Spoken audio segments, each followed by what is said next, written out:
इस देश ने क्या क्या रिसर्च की है काम ऊर्जा पर और उसके पार जाने की, तो इसलिए काम से राम की यात्रा उन्होंने बताई, काम से राम की ओर। अच्छा, तो लोग ये भी कहते हैं कि एनलाइटेंड थे, या कुछ लोगों का कहना है कि एनलाइटेंड थे, कुछ लोगों का कहना है कि नहीं एनलाइटेंड नहीं थे, या किसी ने कहा कि एनलाइटनमेंट का सिर्फ एक मार्केट बना रखा था। आप कहेंगे कि आपका किस एक से संबंध है, कहते मेरा हज़ारों से संबंध है। वो आपको शॉक कर रहे हैं, आपको शॉक ट्रीटमेंट दे रहे हैं कि आप ऐसा सोचते क्यों हो कि एक से ही संबंधित होना चाहिए। तो अमृता प्रीतम भी बहुत जुड़ी। हाँ, उसके बाद उनसे तो मैंने संभोग से समाधि किताब की भूमिका लिखवाई थी। ओशो क्योंकि जब बोलते थे तो बहुत कम पलकें झपकाते थे, बहुत देर वो सीधे स्ट्रेट देख के ही बातें करते थे। हाँ। पुणे आश्रम का जो विवाद है, उस पर आपके भी बहुत सारे बयान थे। हाँ, तो उस विवाद के बारे में आपका क्या कहना है? विवाद ये था कि पहले तो विवाद ये था कि जो पूना संचालित होता है, जो वेस्ट में एक ओशो इंटरनेशनल फाउंडेशन जूरिक में स्थापित हुई थी,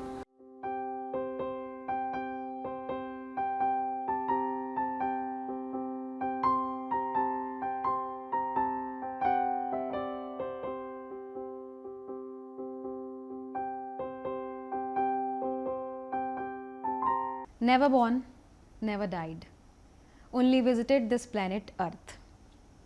महान दार्शनिक, विचारक और नव प्रवर्तक ओशो की समाधि पर लिखा हुआ ये वाक्य है, जिसका हिंदी में अर्थ है कि न पैदा हुए न जिनकी मृत्यु हुई, केवल कुछ समय के लिए इस ग्रह धरती पर यात्रा की। ओशो की इस यात्रा के कई लोग साक्षी भी रहे। उन्हीं में से एक महत्वपूर्ण साक्षी स्वामी चैतन्य कीर्ति जी इस वक्त हमारे साथ हैं। हम ओशो धाम में हैं, यहाँ लगातार मेडिटेशन कैंप्स, ध्यान शिविर लगते रहते हैं। अभी गुरु पूर्णिमा का उत्सव भी संपन्न हुआ और हम यहाँ बैठे हैं, इस जगह के वाइब्स को महसूस कर रहे हैं। और हमारे साथ स्वामी चैतन्य कीर्ति जी हैं, जो 1971 से ओशो से जुड़े हुए हैं। उनके नव संन्यास आंदोलन, जिसे न्यो संन्यास भी कहते हैं, उस आंदोलन के साथ इनकी यात्रा भी शुरू हुई। ओशो इनके जहन में कैसे हैं, मन में कैसे हैं, क्योंकि लंबे समय ओशो टाइम्स इंटरनेशनल पत्रिका के संपादक भी रहे और ओशो पर आधे दर्जन से ज़्यादा किताबें भी लिख चुके हैं। स्वामी जी प्रणाम, बहुत बहुत स्वागत है आपका। आप पानीपत से आए, उसके बाद ओशो से जुड़ गए। क्या आपको लगा उससे पहले भी कि कभी किसी गुरु की ज़रूरत है, या सिर्फ उनके लेख पढ़ के आप प्रभावित हुए? कहानी ऐसी है कि मुझे गुरुओं से, धर्म गुरुओं से, पंडितों से, पुरोहितों से थोड़ी सी दूरी बनाने का भाव जगा था कि ये तो पाखंड वाले लोग हैं। उस समय तो मैंने धर्मयुग पत्रिका पढ़ता था उस समय, तो उसमें भी एक धर्म चर्चा स्तंभ होता था, वो मैं छोड़ देता था कि ये तो साधु संतों की घिसी पिटी बातें होंगी, इनको पढ़ने का कोई अर्थ नहीं है। फिर एक बार मैंने सोचा कि ये तो मैं अपने भीतर पक्षपात पैदा कर रहा हूँ, कहीं तो कुछ होगा। तो अब की बार जब पत्रिका हाथ आएगी तो मैं उसको ज़रूर पढ़ूंगा, पूरा पढ़ूंगा। उस धर्म चर्चा में ओशो का एक प्रवचनांश था, क्या मनुष्य एक यंत्र है, और वो पढ़ के मैं हमेशा के लिए उनका हो गया। उसने आपको बहुत प्रभावित किया। पानीपत छोड़ के सीधे मुंबई चले गए? तुरंत नहीं गया, फिर मैंने खोज शुरू की उनकी कि कहाँ रहते हैं, और धर्मवीर भारती संपादक थे उस समय, तो उनको भी पत्र लिखा कि मुझे इनका अता पता चाहिए। उत्तर नहीं आया। और फिर मैंने देखा कि कुछ दिनों बाद एक उनकी पुस्तक का विज्ञापन छपा धर्मयुग में, समाजवाद से सावधान। तब मुझे बहुत खुशी हुई कि अब मैं इनको पकड़ लूँगा। तो वो पुस्तक मंगवाई, उसमें अता पता मिल गया, प्रकाशक का सब कुछ मिल गया। और फिर मेरी यात्रा एक प्रकार से, उस पुस्तक में भी जो और किताबों की सूची लगी थी वो सब भी मैंने मंगवा ली, वो सब पढ़ ली। फिर एक किताब का विज्ञापन आया, जिन खोजा तिन पाइयाँ, वो कुंडलनी योग पर है, 7 शरीर 7 चक्र, एसोटेरिक आयाम की है वो। तो मुझे लगा ये बड़ी मिस्टीरियस रहस्यमयी पुस्तक है, इसको मैं मंगवाता हूँ। वो मंगवाई। और उसको पढ़ते ही लगा कि अब तो मुझे यहाँ रहना ही नहीं चाहिए, उनके पास जाना चाहिए। तो ये इतनी गहरी बातें हैं कि मेरे सिर के ऊपर से निकली जा रही हैं, ये कोई रहस्य लोक है। तो मैंने पढ़ाई छोड़ दी, बीए थर्ड ईयर में था, पूरा नहीं किया और मैं चला गया। घर वालों ने कुछ नहीं बोला? मैंने घर को बताया ही नहीं मैं जा रहा हूँ, कि मुझे पता था कोई जाने देगा नहीं मुझे। तो क्योंकि इन बातों के लिए कोई परंपरागत जो धार्मिक स्थिति होती है घर की, उसमें आपको ऐसी रेवोल्यूशनरी बातों के लिए कोई जाने नहीं देता। लेकिन मैंने पहुंचने के बाद ज़रूर बता दिया था कि मैं थोड़ा पागल हो गया था और मुझे ज़रूरत थी इस पागलपन से मुक्त होने की। तो मैं आ गया हूँ, पर लौट आऊँगा कभी ना कभी, तो आप मेरी फिक्र ना आप करें। पूरे विश्वास के साथ गए थे या थोड़ा सा दिमाग बिल्कुल में? ठान के गया था कि मैं उनके पास ही जा रहा हूँ। तो नहीं, आपकी जो ओशो पर श्रद्धा थी वो उसी वक्त से शुरू हो गई या आप थोड़ा सोच कर गए थे कि पहले नहीं, परखूंगा? उनकी एक और पुस्तक जो मैंने पढ़ी, संभोग से समाधि की ओर, उसके दो चर्चित पुस्तकें थी उस समय, समाजवाद से सावधान और ये, वो पढ़ी तो मैं एक और ही आयाम, चेतना के आयाम जिसको कहते हैं समाधि के आयाम में चला गया। जैसे लगता है कि मैंने उस किताब को पढ़ते पढ़ते ऐसा अनुभव किया कि मैं शरीर के बाहर निकल गया हूँ। ऐसा किताब पढ़ने से हो गया। किताब में कुछ जादू था, उनका चित्र भी था, तो उन चित्रों को देखता था मैं, तो कुछ छू गया भीतर कि जैसे एक होता है ना कि अदृश्य संप्रेषण हो गया। किताब तो माध्यम बनी, जैसे आप एक मूर्ति को देखते हैं, मूर्ति को देखते देखते कहीं आप उनसे संप्रेषण कर बैठते हैं उस चेतना से, तो उस चेतना से मेरा संप्रेषण हो गया एक तल पर उनकी ये किताब बड़ी विवादास्पद भी रही। कुछ लोगों ने उसको श्रद्धा के साथ पढ़ा, तो कुछ लोगों ने उसके साथ उसको... लेकिन पढ़ा सभी ने, इसलिए पढ़नी पड़ी उनको, क्योंकि उसमें तो उन्होंने तंत्र की एक थोड़ी सी लेश मात्र, थोड़ा सा ही एक बखान किया है। फिर तो 112 विधियां हैं उन्होंने दी हैं बाद में। उससे ही इस देश को इतना झंझोड़ दिया कि तुम्हें अपने देश की संपदा का पता ही नहीं है। ये खजुराहो के मंदिर क्यों बने, इसके पीछे क्या रहस्य है, और इस देश ने क्या क्या रिसर्च की है काम ऊर्जा पर और उसके पार जाने की। तो इसलिए काम से राम की यात्रा उन्होंने बताई, काम से राम की ओर। पर उन्होंने शीर्षक यही दिया क्योंकि इस शीर्षक से लोग थोड़ा हिल जाएंगे। कहना वो ये चाह रहे हैं कि आपके भीतर कामनाएं हैं। एक तरह की मार्केटिंग स्ट्रेटेजी भी थी वो। हाँ, उनको तो वो हमेशा से रही उनकी कि वो आप कोई बोरिंग बातें बोलते रहेंगे तो कोई सुनने को तैयार नहीं होता। अब जैसे ये टीवी का माध्यम है, आप कुछ आउटरेजियस कुछ ऐसी बात करेंगे तो ध्यान देते हैं लोग, नहीं तो देते ही नहीं हैं। क्योंकि वो घर में बच्चे खेल रहे हैं, कुछ हो रहा है, कुछ भी चल रहा है घर में, तो जब तक कि वो आपको बांध न ले अपनी बात करते हुए, तब तक आप ध्यान नहीं देते। तो अटेंशन बड़ा फिकल है। तो आप नव संन्यास आंदोलन से जुड़े थे ओशो के, वो जो ट्रेडिशनल संन्यास का तरीका होता है वो उससे कैसे अलग था? देखो, जब मैं उनके पास पहुंचा तो मुझे संन्यास का कुछ पता नहीं था। आप सोच के भी नहीं गए थे कि सन्यासी हो जाऊंगा? तो उन्होंने जब पूछा कि कैसे आना हुआ, तो मैंने कहा मैं आपके पास रहने आया हूँ। तो उन्होंने खुद कहा, अच्छा तो संन्यास लेना है? तो मैंने कहा जो भी आपको, आपकी जो भी कंडीशन है आपके निकट रहने की, मुझे मंजूर है, मुझे तो आप चाहिए। तो ये सिर्फ उनके लेख से हुआ कि आपको उनकी पर्सनैलिटी इतनी? लेख से भी जादू हुआ, और पर्सनैलिटी तो जब उनको देखा तो जैसे देखते ही रह गए कि उनसे नज़र मिलाना ही मुश्किल हो गया, जैसे उनके चरणों में पहले ही समर्पित हो गया। वो जो सामने जब बैठे, जब मैं उनको मिला, तो एकदम पारदर्शी चेतना, जो शरीर है ही नहीं, जैसे समझो कि जगमगाती हुई, तो ऐसे आंखें चुंधिया जाएं, जैसे सूरज को देखो तो ऐसा लगता। मैं उनको कह भी देता था कि भगवान आप मेरी ओर ना देखें, मैं तो आपसे फिर आपकी ओर देख ही नहीं पाता हूँ, बात ही नहीं कर पाता। हिप्नोटिक हाँ, एक औरा था। हाँ, एक औरा था। तो वो नव संन्यास आंदोलन फिर बाकी ट्रेडिशनल, तो उन्होंने उस समय उन्होंने माँ आनंद मधु, जो वहाँ उनके भारत के नव संन्यास चैप्टर की अध्यक्ष थी, उसको अंदर से इंटरकॉम पे कहा, मधु माला लाओ मुझे देने के लिए। तो माला लाई, ओशो ने मुझे उसी दिन, जिस दिन मैं उनको मिला, उन्होंने पहना दी मुझे और नया नाम दिया स्वामी चैतन्य कीर्ति। और कहा कि कल से कीर्तन मंडली शुरू हो रही है, कीर्तन मंडली में जाओ और 2-3 हफ्ते बाद माउंट आबू में कैंप है और वहाँ 9 दिन का ध्यान शिविर होगा, उसमें सब मिलकर ध्यान करेंगे। उसके बाद आपकी उनके साथ वो क्योंकि उस समय कोई आश्रम नहीं था, वुडलैंड अपार्टमेंट ही था जिसमें मुंबई रहते में। हाँ, बम्बई में। तो कीर्तन मंडली देश भर में घूमती थी, फिर 3-4 महीने के बाद शिविर होता था, फिर उसमें लौट आते थे, फिर ओशो के दर्शन होते थे, फिर उनके साथ हम ध्यान करते थे।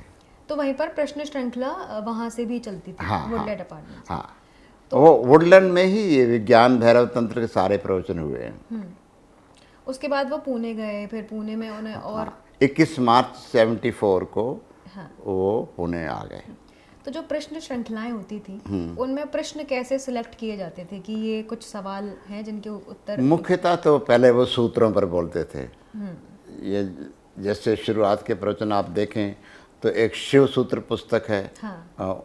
उसका संपादन भी मैंने किया था। उन्होंने प्रवचन बोले और मैंने संपादन किया, वो मेरी पहली पुस्तक थी संपादन करने में।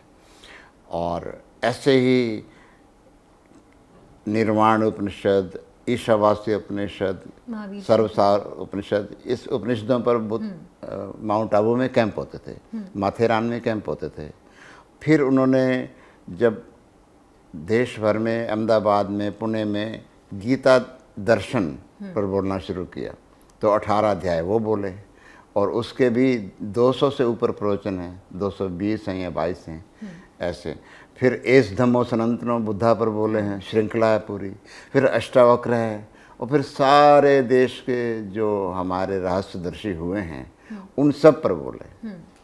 तो वो बीच बीच में 5 प्रवचन, जैसे सूत्रपन हैं तो 5 प्रवचन प्रश्नोत्तर हैं, तो प्रश्न भेजते थे, उनमें से कुछ चुन लेते थे और उनका जो उनको सार्थक लगते थे। प्रश्न आएंगे तो 50, 2-4 का ही जवाब मिलेगा ना उस दिन, लेकिन सबको उत्तर मिल जाता था।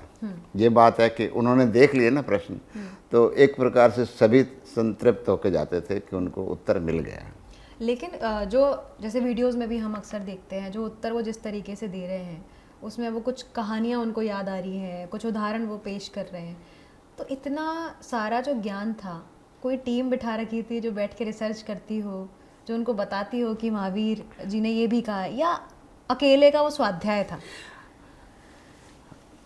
टीम तो कुछ नहीं थी। लाइब्रेरी संभालने में, रखने में लाइब्रेरियन तो ज़रूर होता था कोई, पर टीम नहीं थी कोई।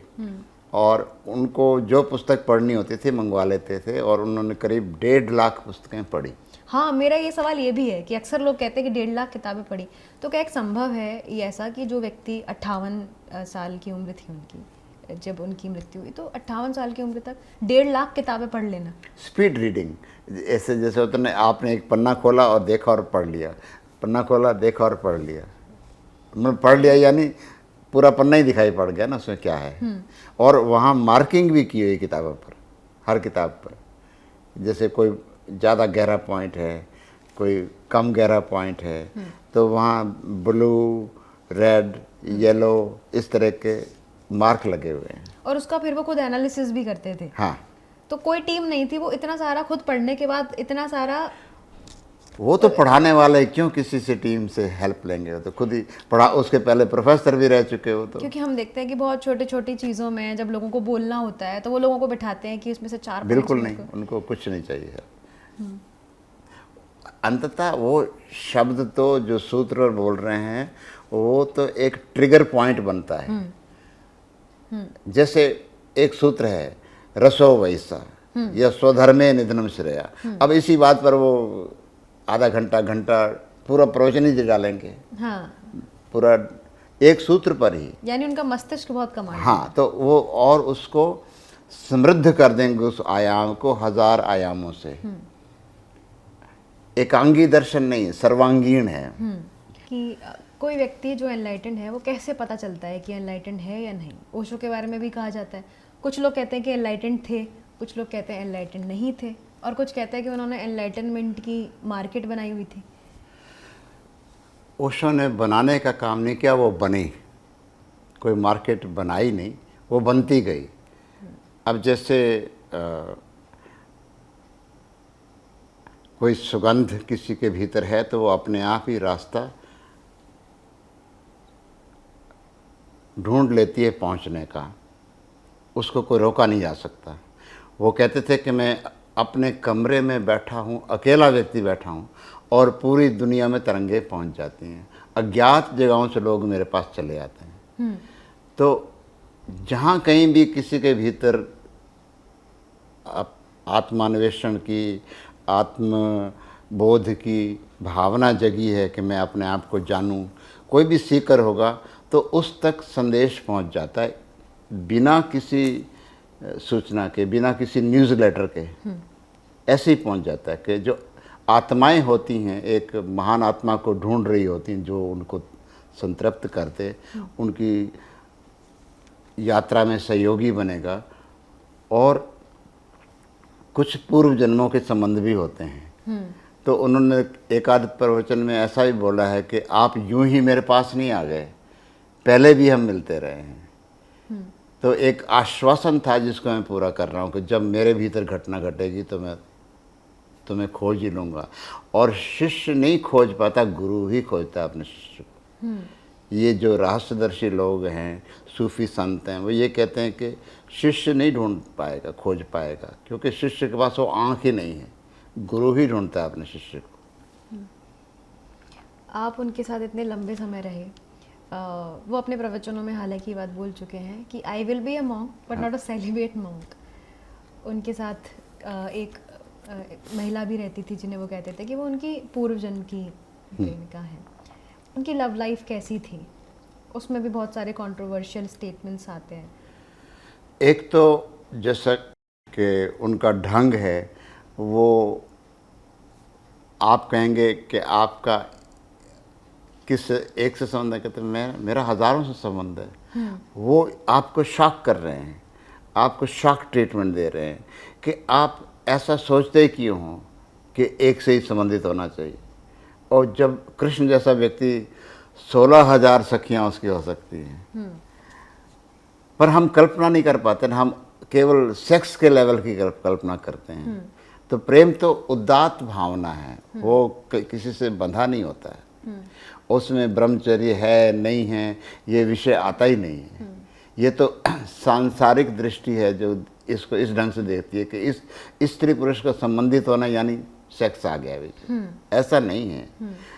आप एक और तल पर मिलते हैं कि आपको देखना और आपको एक गुरु का किसी को, शिष्य को देखना, शिष्या को देखना is more than an orgasmic feeling, more than that. वो तो क्षणिक होता है, ये तो आप घंटों उसमें रह सकते हैं और सिर्फ देखने मात्र से, करना कुछ नहीं है उसमें। सिर्फ ओशो ने किसी को भी देखा है तो वो अपनी ऐसे उसमें डोल जाता है कि उसका पूरा सिस्टम झनझना जाता है। तो अब क्या कहिएगा उसको? ओशो ने कुछ किया नहीं किया, सिर्फ प्रेजेंस से। उसके लिए ओशो ने एक शब्द कहा है कि साइंस में एक शब्द होता है कैटालिटिक एजेंट। वो करता कुछ नहीं, सिर्फ उपस्थित होता है। जैसे H2O को से मिलने से पानी बनता है, तो कैटालिटिक एजेंट हो तो ही होता है, वो तभी बनता है। ऐसे ही ये जो कहना चाहिए कि स्त्री पुरुष दो ऊर्जा के दो आयाम हैं, एक रिसेप्टिव है, एक देने वाला है, एक लेने वाला है। दोनों मिलके ही सृष्टि का निर्माण करते हैं। तो स्त्री बहुत ज़्यादा ग्राहक होती है, रिसेप्टिव होती है, तो उनको सिर्फ देखने मात्र से झंझनाहट हो जाती है। तो जो कल्पनाशील होगा तो वो जैसे मीरा कहती है कि मैं तो उनके लिए सेज सजाती हूँ कृष्ण के लिए। कृष्ण तो है नहीं, फिर भी सेज सजाई जा रही है। तो कैसे रात को कोई साथ में थोड़े सोने वाले हैं उनके, मीरा के साथ, लेकिन वो कविता में, काव्य में ऐसा बोलेगी। मतलब एक तरह से स्पिरिचुअल कनेक्शन की बात। स्पिरिचुअल कनेक्शन, हाँ। लेकिन बहुत सारे टैग उनके साथ जुड़ गए, चाहे वो सेक्स गुरु का टैग हो, चाहे उनकी किताब का नाम हो, फिर कुछ कम्यून की भीतरी बातें हो। नहीं, वो टैग उन्होंने जोड़ने में उनका अपना हाथ है उस क्योंकि उससे काम हो रहा था। उसके कारण लोग चले आते, चलो हम देखें क्या करें। मैंने ऐसे प्रश्न पूछा था, ओशो से खुद ही पूछा था मैंने कि आपके संबंध में प्रेस में बहुत उल जलूल छपता रहता है, कुछ भी लिखा होता है कि ये वो। तो उन्होंने मुझे आंसर दिया। मैंने पूछा कि उसको रोकने के लिए कुछ उपाय करना चाहिए। कहते पागल हो गए हो, उसको बढ़ाना चाहिए। उसी कारण तो लोग मेरे पास चले आ रहे हैं। मेरे पास कोई और विज्ञापन के माध्यम नहीं है कि दूरदर्शन पर मेरी बात नहीं होती है, ऑल इंडिया रेडियो पर मेरी बात नहीं होती है, तो कैसे लोग मेरे में आएंगे। उस समय तो ये साधन उपलब्ध ही नहीं थे बाहर ओशो को। तो जैसे कि आज सारे दूरदर्शन पर सारे गुरु बैठे हैं और सैकड़ों चैनल भी हैं उसे बैठे हैं, और ओशो उन सब के लिए बहुत पहले बोल के चले गए। उस समय तो कोई सुनता नहीं था उनको, तो उनको वो देख सकते थे दूर का कि आने वाले दिनों में ये काम आएगा, तो उस समय उन्होंने बोल दिया। तो ऐसा भी है कि कुछ बाबा सन्यासी हैं जो कहते हैं कि हम ओशो को सुनते हैं, फिर अलग अलग बयान आते हैं, फिर एक कहते हैं मानता कोई नहीं है लेकिन सुनते सब है। हाँ ऐसे, लेकिन ऐसे अब साहसी लोग सामने आ रहे हैं। वो पहले तो ये कहने में कहते, ओशो खुद कहते थे कि मेरी किताब संभोग से समाधि की और लोग कवर चढ़ा के या गीता जैसे के कवर चढ़ा के पढ़ते हैं ताकि कोई उनको पढ़ता ना देख ले। तो वहाँ यहाँ तक का सब महात्माओं से लेकर महात्मा मोरारजी देसाई तक सब ने पढ़ी किताब। ओशो ने कहा जब हम बहुत ट्रेडिशनल गुरुओं की जब हम बात करते हैं, क्योंकि ओशो तो खैर लीग से हटके थे ही जाहिर तौर पे, लेकिन जब ट्रेडिशनल गुरु हैं, जब वो कहते हैं कि नहीं हम ओशो को सुनते हैं, भले माने और बाकी के लोग माने नहीं माने लेकिन सुनते सब है, हम भी सुनते हैं, नहीं सुनने के कारण क्या, डरते क्यों हैं? क्या कोई डर है? नहीं, वो समाज का जो एक कंडीशन है, आपको सम्मान तब दिया जाए जब आप कहें मैं तो ब्रह्मचारी हूँ, मैं तो ऐसा नहीं करता वैसा नहीं करता। वो पाखंड चलता है तभी उनको उनकी पूजा मिलती है।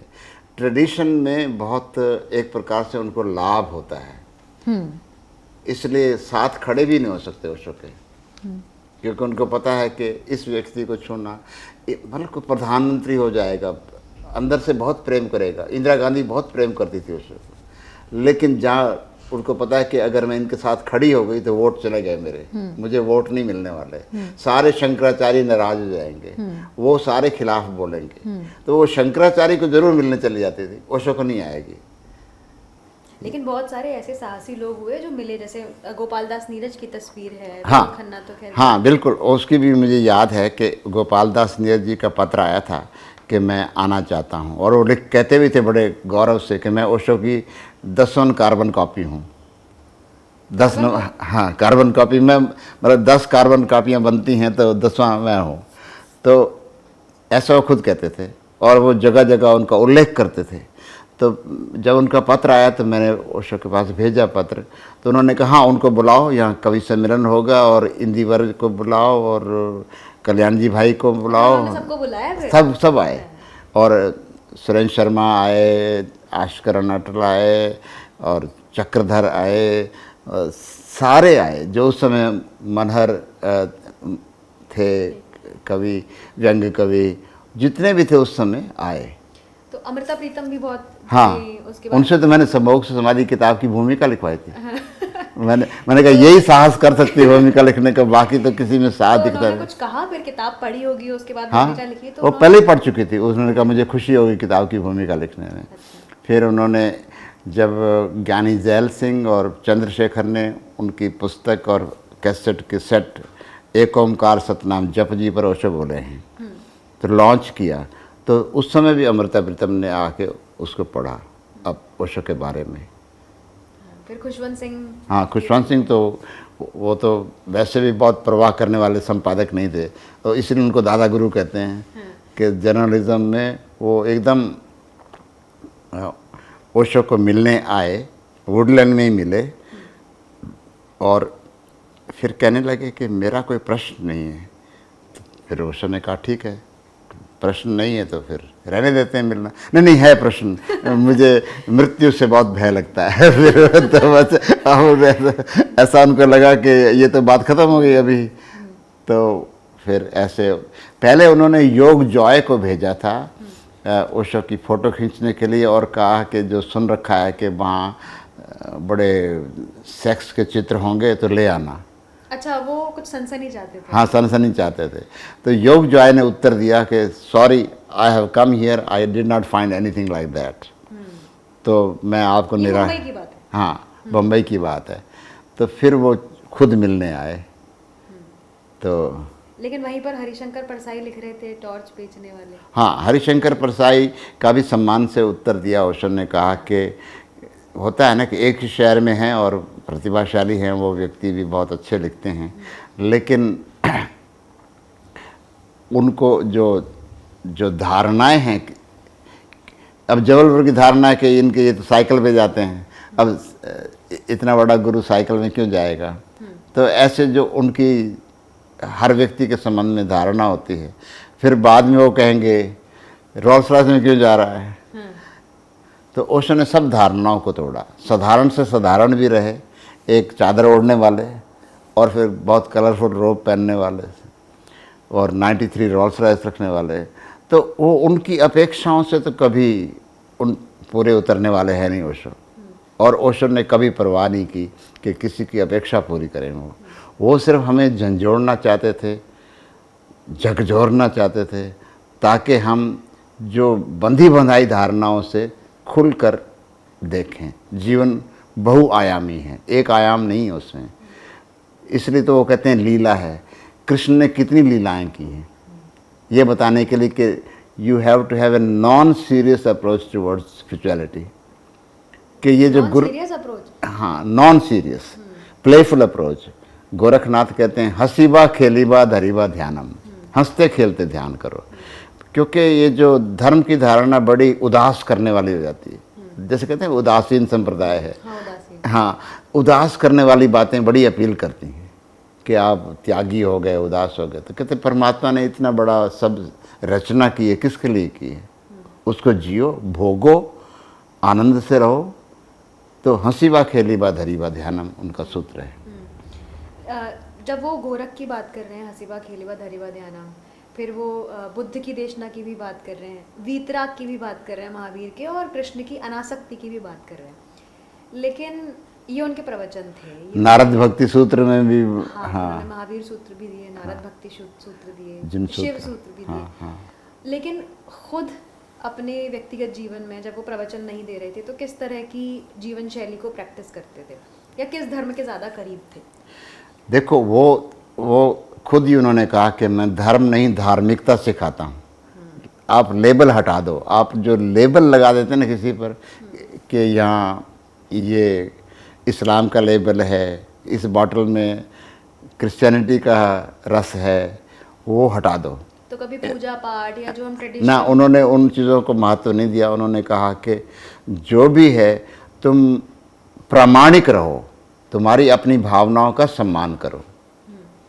तुम्हारे भीतर अगर भक्ति करने का भाव है तो करो, फिर दुनिया कुछ भी कहती रहे। नहीं करने का है तो बिल्कुल मत करो। तुम अपना मार्ग स्वयं चुनो। बी ए लाइट अनटू योरसेल्फ। जो तुम्हारी प्रकृति के अनुकूल है वो करो। स्वधर्मे निधनम श्रेया, कि जिस स्वधर्म जो तुम्हारी बेसिक नेचर है उसको अनुभव करो, ताओ है उसको अनुभव करो और उसको जियो।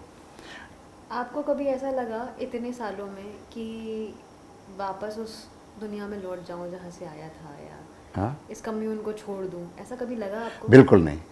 कम्यून को, वो तो बाहरी आयाम है। उसके पहले ये भाव आना चाहिए नहीं कि ओशो को छोड़ दूँ। तो ओशो तो मेरे रग रग में है, रोए रोए में, तो मैं कैसे छोड़ सकता हूँ। और ओशो के सारे प्रेमी मेरी कम्यून है। कहीं भी दुनिया के किसी कोने में भी रहता हो, ना मिले हो, पहली बार मिले तो हम सबको गले लगाते हैं, क्योंकि उसको ओशो ने स्पर्श किया है। हम we are in love with Osho and he shares the love with us, the same love. जैसे जब वो अमेरिका में थे और जब उनकी गिरफ्तारी हुई, उसके बाद बहुत सारे ऐसे उनके फॉलोअर्स थे, जैसा कि हमने नेटफ्लिक्स की उस डॉक्यूमेंट्री में भी देखा है कि बहुत सारे फॉलोअर्स थे जिन्हें लगा कि अब हम क्या करें, अब तो हमें समझ नहीं आ रहा कि हमारे गुरु ही चले गए वहाँ पे, अब फ्यूचर क्या होगा, कम्यून ख़त्म हो रहा है। तो उन्होंने वहाँ उनको छोड़ भी दिया और वापस अपने अपनी लाइफ में लौट भी गए। क्या कारण था? वो सेटिस्फाइड क्यों नहीं थे? या कहा गया कि जो बहुत प्रिविलेज्ड उनके फॉलोअर्स थे उनको अच्छा ट्रीटमेंट मिलता था, जो उतने प्रिविलेज नहीं थे या जिनके पास उतना पैसा नहीं था उनको अच्छा ट्रीटमेंट नहीं मिलता था, ऐसा कुछ था वहाँ उस कम्यून में कभी? देखो, मैं तो कोई प्रिविलेज था नहीं। मैं तो जैसे आपको, मैं जब वहाँ इस आर्थिक ढंग से सोचा जाए तो मेरी जेब में सिर्फ 5 रुपए थे जब बम्बई पहुँचा था। लौटने के, आने रुकने के कोई पैसा नहीं लेके गया था मैं। तो अगर मैं उनका आज तक उनका शिष्य हूँ तो ऐसे तो हज़ारों हैं। तो ये सिर्फ ये है कि आपको वो नाम दिखाई पड़ते हैं ज़्यादा जो पब्लिसाइज्ड होते हैं। विनोद खन्ना का नाम दिखाई पड़ेगा, विजय आनंद का नाम दिखाई पड़ेगा, महेश भट्ट का नाम दिखाई पड़ेगा, क्योंकि हम सिर्फ उन्हीं लोगों को काउंट करते हैं। जैसे महेश भट्ट तो खैर बहुत विवादित टिप्पणियां उन पर करते हैं। हाँ, वो तो हाँ करेंगे, उनका वो थोड़ा क्रिकेट माइंड है। हाँ। तो जैसे विनोद खन्ना के लिए भी कहा जाता है कि उन्होंने वहाँ पे माली का भी काम किया, इसके अलावा और भी बहुत सारे। वो तो माली का काम करने से उनको सौभाग्य मिला कि वो ओशो के आसपास ही रहे। जैसे मुझे मान लो रोड कंस्ट्रक्शन में लगा जाए तो थोड़ा दूर ही होऊंगा ना मैं, या मैं उनकी बुक्स डिस्पैच कर रहा हूँ तो थोड़ा उनसे दूर ही होऊंगा। लेकिन वो तो उनके लॉन में ही काम कर रहे हैं ना, तो उनके दर्शन तो डेली हो रहे हैं। आप क्या काम करते थे? मेरा काम हमेशा से तो पब्लिकेशन रहा है, पर कुछ समय के लिए जब रजनीशपुरम बन रहा था तो घर ट्रेलर सेटअप करते थे। आप जो शुरुआती दिनों से ओरेगन चले गए? हाँ, शुरुआत ओशो पहुँचे थे वहाँ अगस्त में, मैं पहुँचा था अक्टूबर में, सेम मतलब ईयर। उनके पहुंचने के बाद? हाँ, जगह तो खरीदनी थी ना पहले, उनको देखनी थी। पहले न्यू जर्सी में थे वो, फिर ओरेगन गए थे। मैं सीधा ओरेगन आया था। फिर आप वहाँ क्या करते थे ओरेगन में? एक तो करस्पॉन्डेंस भारत के सन्यासियों से होती थी मेरी, दूसरा उनकी जो बुक्स सेल डिपार्टमेंट था, वीडियो ऑडियो बुक्स, उसमें मेरा काम था, क्योंकि इन चीज़ों में ज़्यादा शुरुआत से मेरी रुचि रही है। और कितनी मुलाकात आपकी उनसे लगभग होती? हर रोज़ ही होती थी, हर रोज़। आप रोज मिलते थे? एक लाइन में खड़े हो जाते थे, उनकी कार निकलती थी, सबको प्रणाम करते। नहीं, जैसे जब आप व्यक्तिगत तौर पर उनसे व्यक्तिगत तौर पर जब जरूरत पड़ती थी या उनको लगता था कि कीर्ति को बुलाना है, कहना है, तो बुला लेते थे। और हम कभी मांग नहीं करते थे कि हमें बुलाओ। लेकिन अगर कभी आपका मन हो कि आप उनसे हाँ, तो वो कभी कभी कह देते थे कि मिलने का मन है, तो मिल जाती थी मुलाकात। अच्छा, जब उनके मौन के दिन थे? हाँ, मौन के दिन थे। अमेरिका में? उनके मौन के दिनों में भी मिला हूँ मैं, जब वो उन्होंने मुझे अपना हैट पहनाया, एक और रोब जैसा कुछ दिया मुझे, कार्डिगन, तो वो तब भी मैं मिला हूँ मैं। जैसे उसी दौरान उन पर इल्ज़ाम ये भी लगे कि वो जो मौन के दिन थे, दरअसल वो उस वक्त कुछ नशीले पदार्थों में, क्योंकि हॉलीवुड के बहुत सारे लोग उनसे मिलने लगे थे, तो वो नशीले पदार्थों में रहते थे। वो तो ओशो तो कहते हैं कि जो चेतना का विकास है वो, इसमें नशा तो बाधा बनता है ना, और वो तो एक प्रकार से उसके पार जा चुके थे, तो अब उनकी ज़रूरत नहीं है। तो वो तो कभी उन्होंने कुछ ऐसा किया नहीं है। सिर्फ ये है कि उनको ये परवाह नहीं थी कि लोग क्या सोचते हैं। उनको ये था कि एकांत में होंगे तो जो लोग कल्पना करें, कोई अफवाह फैला रहा हो तो फैलाने देंगे, उसको रोकेंगे नहीं। जैसे सेक्स के सामने अफवाहें होती हैं, और ऐसा कुछ हुआ नहीं है। अखबारों वालों ने तो यहाँ तक लिखा कि जी आप अगर आश्रम आएंगे तो आपको एक नग्न युवती वहाँ खड़ी मिलेगी, वो आपको एप्पल देगी, ऐसा वैसा, इस तरह की बातें लिख देते थे अखबार वाले उन दिनों, चटकारे लेके। और इंडियन अखबार नहीं, वेस्ट वाले भी, वो तो ऑर्जी बातें लिख देते थे कि ऑर्जीज होती हैं। तो ऐसा कुछ था नहीं। लेकिन बिना किसी ठोस सबूत के भी अमेरिका ने उनको 12 दिन जेल में रखा। नहीं, उनको ये था कि इनसे कुछ निकलवाना है, क्योंकि वारंट तो उनके पास है नहीं, तो एक तरह से बहाना निकाल दिया कि चलो आपको इस जगह रुकना है, इस जगह रुकना, नहीं तो 6 घंटे की जर्नी वापस थी, और कुछ था नहीं। रोक सकते नहीं थे वो, और वकीलों से मिलने दिया नहीं जा रहा था, क्योंकि हर जेल में वकील नहीं पहुंच पाया। आप उस समय अमेरिका में ही थे? हाँ। तो जैसा कि आपने बताया भी था कि उनका नाम जब लिखा जाता था तो वो कहते थे कि रजनीश ओशो मत लिखो, कुछ और लिखो। रजनीश मत लिखो, उस समय तो ओशो उनको पकारा भी नहीं जाता था। रजनीश मत लिखो। वो भगवान रजनीश साइन करते थे। वो डॉक्यूमेंट हमारे पास है जो जेल में था, वहाँ डेविड वाशिंगटन लिखा, और ओशो के अपने जो फेमस सिग्नेचर हैं उसके ऊपर वो है। तो ओशो ने उनको कहा कि तुम्हें जो नाम लिखना हो लिख डालो, साइन तो मैं अपने ही करूँगा ना। तो डेविड वॉशिंगटन उन्होंने क्यों लिखवाया उनका नाम? क्योंकि वो इसलिए कि कल इस व्यक्ति की हमारे व्यवहार से डेथ हो जाती है तो कोई किसी को पता नहीं लगेगा कि रजनीश मर गए। बस ये डेविड वाशिंगटन कोई था, वो डेथ हो गई। तो ये एक तरह की अमेरिका की कॉन्स्पिरेसी थी कि वो, चाल थी उनकी। जैसे कुछ लोग ये भी कहते हैं कि उनके शरीर में जहर भी डाला गया अमेरिका के द्वारा, तो ऐसा भी कुछ हुआ था? वो उनको जो ब्रेकफास्ट वहाँ जेल में दिया गया था उसमें थेलियम पॉइजन थी। और वो चाहते भी थे कि उनको इवन जो मैट्रेस दी गई थी उसमें भी रेडिएशन डाली गई थी। अच्छा। तो ताकि उनके शरीर पर असर हो जाए रेडिएशन का। जो यूज की होती है ना उसमें रेडिएशन और गंदी शंदी सी जैसे जेल का जो होता है सब। तभी अमेरिका से 5 साल आने के बाद फिर 5 साल बाद उनकी मृत्यु हो गई। 85 में आ गए नवंबर दिसंबर में और 1990 19 जनवरी शरीर छोड़ा। ओशो ने बहुत सारी ध्यान की विधियां बताई हैं और पतंजलि अलग अलग लोगों की भी ध्यान की विधियों के बारे में बात की है। वो खुद कितनी विधियों की प्रैक्टिस करते थे? उन्होंने, मैं समझता हूँ कि इस जन्म में कुछ नहीं किया, क्योंकि सब उनके वो पूर्व जन्मों की उनकी साधनाएं थी। सिर्फ उन्होंने इस जन्म में तो बोला। तो उन्होंने कोई ध्यान की विधि खुद से प्रैक्टिस नहीं की? लोगों पर, जैसे आपको एक विधि दी और आप में क्या रूपांतरण हो रहा है, तो वो एक तरह से प्रयोगशाला में आपका उपयोग हुआ कि आपको ये विधि दी कि 3 महीने आप ये ध्यान करो या 3 दिन आप ये ध्यान करो और आप परिणाम बताओ। तो इस प्रकार से विधियों को इवॉल्व किया। विधियां तो उनके पास थी, सनातन काल से चली आ रही विधियां तो, लेकिन जो उनकी सबसे मौलिक विधि है डायनेमिक मेडिटेशन, वो उन्होंने आधुनिक मनुष्य को ध्यान में रखकर, और वो भी उसके रूप बदले। पहले शुरुआत में तीसरे चरण में हम मैं कौन हूँ करते थे, बोलते थे जोर से। हाँ, उछलते हुए मैं कौन हूँ मैं कौन। तीसरे चरण में तो उन्होंने सिर्फ हु कर दिया उसको, और अंत में चौथे चरण के विश्राम के बाद उन्होंने सेलिब्रेशन जोड़ दिया। तो इवॉल्विंग विधि थी वो, कि पहले ऐसे शुरू हुई, और वो विपस्सना जैसी विधियाँ और टॉकिंग टू बॉडी माइंड, इस तरह की विधियाँ तो बहुत पहले से करा रहे थे। कभी ऐसा मतलब जो जितने भी ध्यान के एक्सपेरिमेंट्स चल रहे थे, आपके सामने कभी कुछ ऐसा हुआ कि जब आपको लगा हो कि यह एक्सपेरिमेंट इस व्यक्ति पर विफल हो गया, या मानसिक रूप से कोई व्यक्ति बीमार हो गया हो, या उसको कुछ नेगेटिव असर हुआ हो?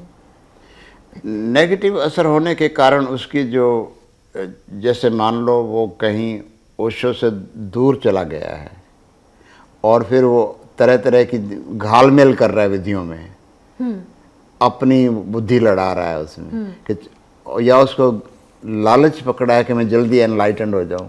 अच्छा। तो ये तो उसकी फिर संभावना में कुछ भी हो सकता है कि ये भी पागलपनी है ना कि तुम जल्दी होना चाहते हो। अभी तुम्हारा 100 डिग्री पर पानी गर्म नहीं हुआ है कि भाप बने, और तुम जल्दी कर रहे हो, तो पगला जाओगे ना, कुछ भी तो विक्षिप्त हो सकते हो। तो ऐसा कहीं हो सकता है हुआ हो, लेकिन आपके सामने नहीं हुआ? हमारे सामने नहीं, और ओशो ऐसा करने भी नहीं देंगे, उनके सामने रहोगे तो। आप भी किन्हीं ध्यान विधियों की प्रैक्टिस करते हैं अभी? आप कौन सी? मेरी फेवरेट तो शुरू में कीर्तन थी, बाद में विपस्सना ध्यान था। डायनेमिक मेडिटेशन किया है बहुत, वो हमने सबको बताते भी थे, डेमोन्स्ट्रेट भी करते थे। आपका कोई ध्यान का कोई अलग सा एक्सपेरिमेंट है, एक्सपीरियंस है? हाँ, मेरा एक, मैं उसको कहता हूँ तंत्र प्राण ऊर्जा, लयबद्ध श्वास का ध्यान। ये आपने एक्सपेरिमेंट किया, तो उससे कुछ अलग एक्सपीरियंस मिला आपको? क्योंकि शरीर जो है, ये जो हमारे श्वास है, श्वास शरीर और आत्मा को जोड़ती है। एक और हमारा शरीर है, दूसरी ओर आत्मा। जिस दिन सांस छूटेगी शरीर गया, आत्मा गई तो शरीर मर गया। तो इसको माध्यम बनाया जा सकता है आत्मा के अनुभव के लिए, सांस को, इसलिए विपस्सना। और उसका जो मैं उपयोग करता हूँ उसको मैं तंत्र प्राण ऊर्जा ध्यान कहता हूँ। तंत्र का मतलब होता है मेथड, प्राण ऊर्जा का मेथड। जैसे लोकतंत्र है, प्रजातंत्र है, गुणतंत्र है, और हजार तरह के तंत्र होते हैं। तो उस तंत्र का दूसरा अर्थ है technique, technique of transformation, how to transform oneself. तो तंत्र प्राण ऊर्जा जो है वो आप अपनी प्राण ऊर्जा के माध्यम से शरीर के, आत्मा के, आपके जो अंतश्चेतन है, अनकॉन्शियस माइंड है, उसकी गहराइयों में उतर जाते हैं। आपके सारे मनोवेगों के, मनोभावों के आपको परिचय हो जाता है, और उसके पार क्या है उसका भी किसी सौभाग्य के क्षण में वो भी हो जाता है। तो ये परत दर परत है। और श्वास जो है, आप देखते हैं कि क्रोध में सांस की लय अलग हो जाती है, भय में लय अलग हो जाती है, सेक्स में लय अलग हो जाती है, और परम शांति में सांस ऐसे होती है जैसे चल भी नहीं रही है, ऐसा लगता है कि नहीं चल रही है। और उस क्षण कभी कभी किसी को लगता है कि जैसे मर जाऊंगा मैं, क्योंकि उस समय आपका शरीर से संबंध छूट रहा है। तो अगर आप अपने जीते जी होशपूर्वक ऐसी अवस्था में आ जाएं तो आपको मृत्यु का भय भी चला जाएगा, कि आपने अपने आप को उस पॉइंट पर देख लिया जहां व्यक्ति मरता है और शरीर के पार चला जाता है। उस पॉइंट पर देख लेंगे तो आप मृत्यु के भय से मुक्त हो गए। तो जब आपकी अंतिम सांस जा रही होगी उसे भी देख रहे होंगे आप, तब आपको भय नहीं लगेगा, क्योंकि पहले ही अनुभव कर लिया। तो ये लंबे समय के ध्यान करने के बारे में पहले जो अनुभव कर लेंगे तो फिर आप अभय होके शरीर छोड़ सकते हैं। तो ध्यान मेरा वो फेवरेट ध्यान है। एक विधि त्राटक भी है। हाँ है। ओशो क्योंकि जब बोलते थे तो बहुत कम पलकें झपकाते थे, बहुत देर वो सीधे स्ट्रेट देख के ही बातें करते थे। हाँ। तो कई बार लोग लिखते हैं नीचे कि उनके कमेंट्स में, मतलब वीडियो देखते हैं और कमेंट्स में उनके मैंने लिखे हुए देखा है कि वो त्राटक का अभ्यास करते थे। तो क्या कारण था कि ओशो के लिए वो अभ्यास नहीं है, ओशो के लिए वो सहज है। हम जब करते हैं तो वो त्राटक होता है, क्योंकि त्राटक का अर्थ है कि आपकी पुतलियां आंखों की हिले नहीं। हाँ।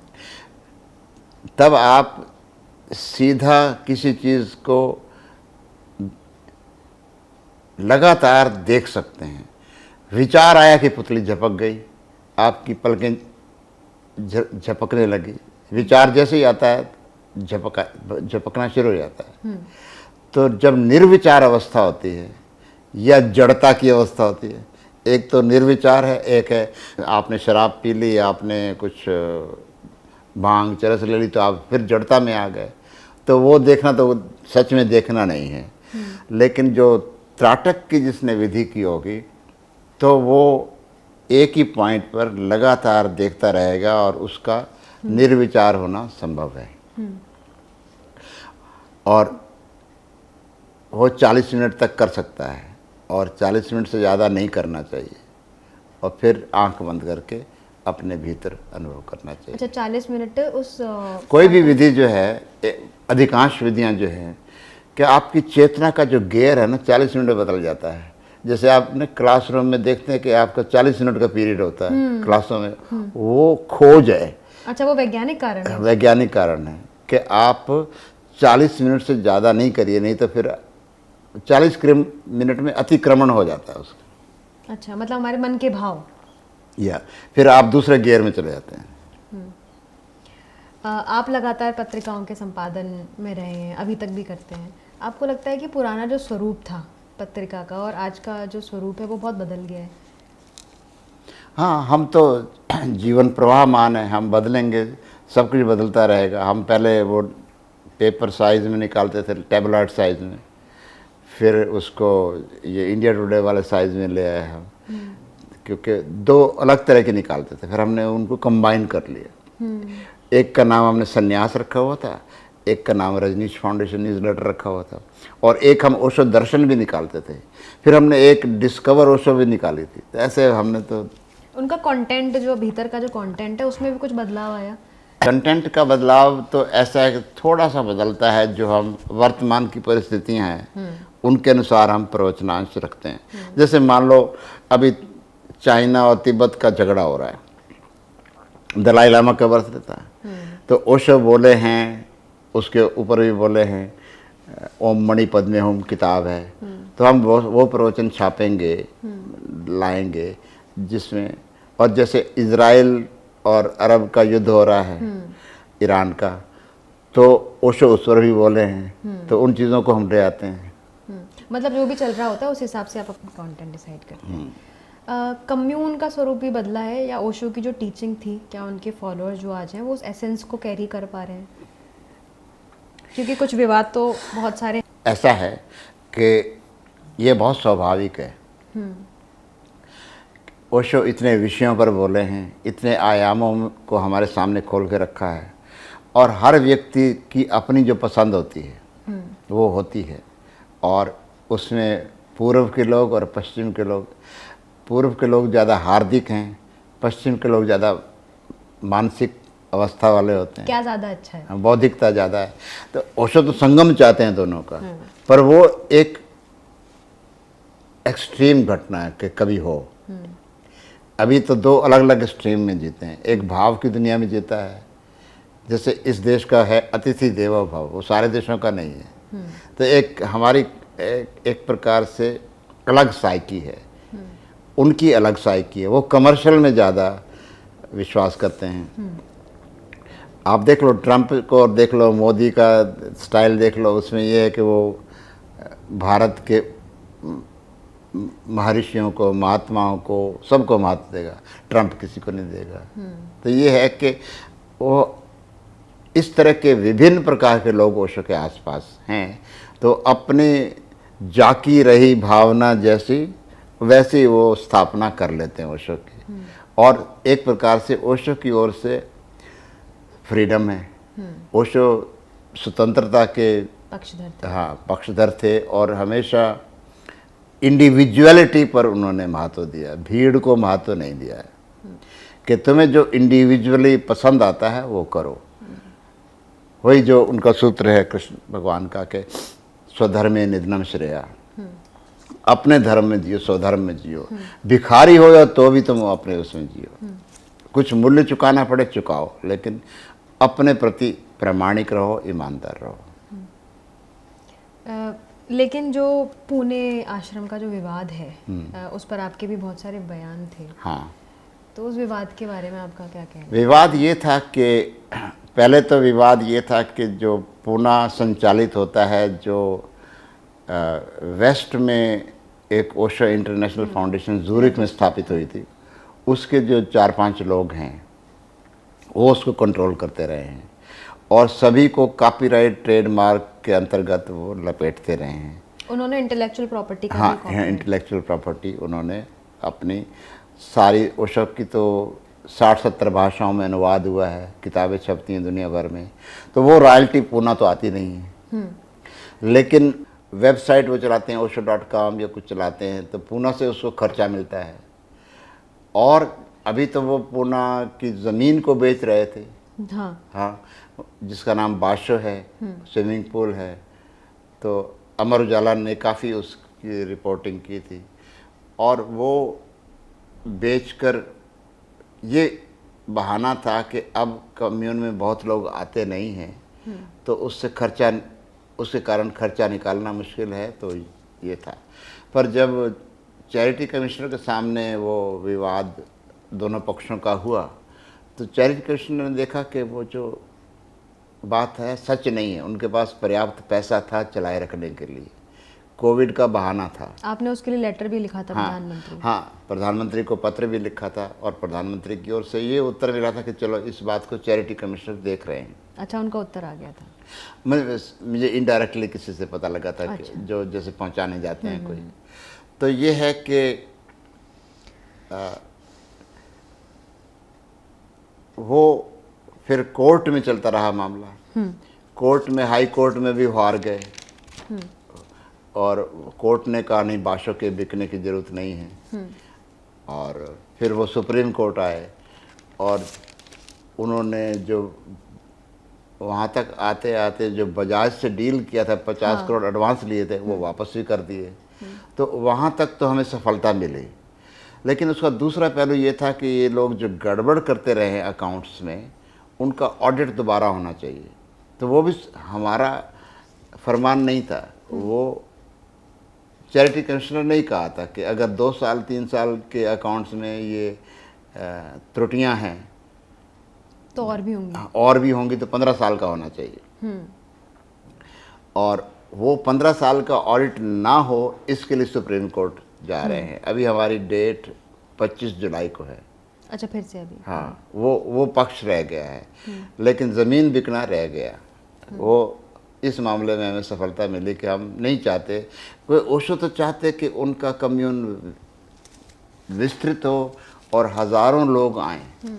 इनका अचानक भाव बदल गया और उन्होंने कहा कि इसको बेचो और जो पैसे हैं उधर ले जाओ। ओशो ने अपना उत्तराधिकारी किसी को नियुक्त नहीं किया? ना, उत्तराधिकारी तो हम सब हैं।